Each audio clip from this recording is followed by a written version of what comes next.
भारतीय पौराणिक कथाओं में भगवान चित्रगुप्त को यमराज के सहायक और धर्म के लेखपाल के रूप में जाना जाता है।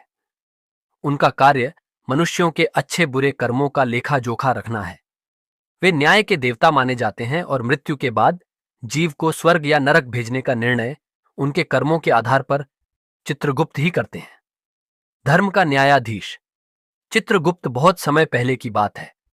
पृथ्वी पर जब जब अधर्म बढ़ा, तब तब भगवान ने किसी न किसी रूप में अवतार लेकर धर्म की स्थापना की। लेकिन एक समस्या रह गई। मृत्यु के बाद जीवात्मा के कर्मों का न्याय कौन करेगा? भगवान ब्रह्मा जी ने सोचा, मैंने सृष्टि के कई जीव बनाए हैं, परंतु कोई ऐसा नहीं है जो निष्पक्ष होकर लोगों के कर्मों का हिसाब रखे। तब उन्होंने विशेष ध्यान से एक यज्ञ किया और अपनी काया से एक तेजस्वी पुरुष की रचना की। वह पुरुष ज्ञान, न्याय, विवेक और लेखा जोखा में निपुण था। उसका नाम रखा गया चित्रगुप्त।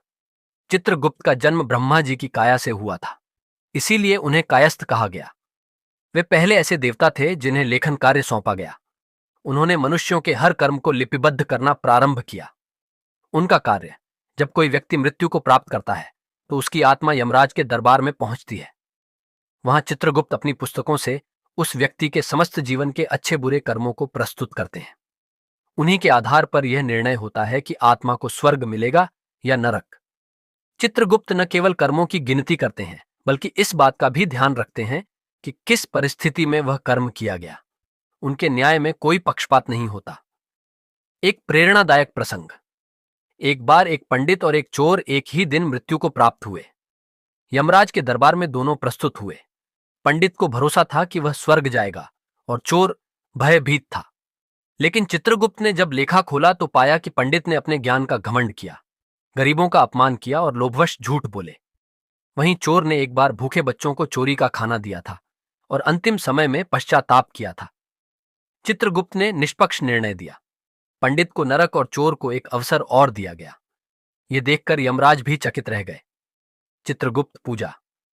भारत में खासकर कायस्थ समाज द्वारा चित्रगुप्त पूजा दीपावली के दूसरे दिन यानी भाई दूज के दिन की जाती है।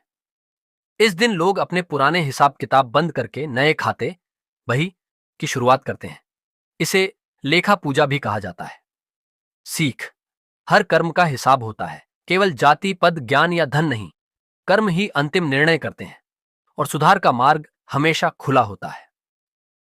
समापन।